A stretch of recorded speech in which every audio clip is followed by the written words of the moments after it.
এ বন্ধু, তুই প্রত্যেক দিন কয়টা করে সিগারেট খাইস রে? আরে বেশি না, এই ডেলি 25 থেকে 30টা তো খাই, তবে মাঝে মধ্যে 30টারও বেশি খাইয়ে ফেলাই।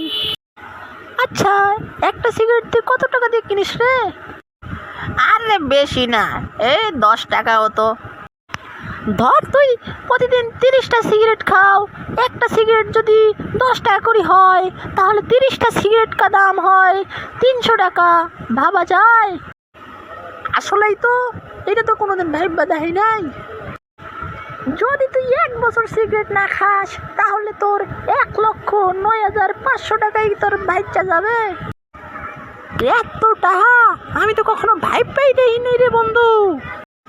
আজকাল থেকে তোকে লগে আর দোকানে কোনো আড্ডা দিব না, সব টাকা জমামু। হায় রে, নিজের বাস নিজেই মারলাম।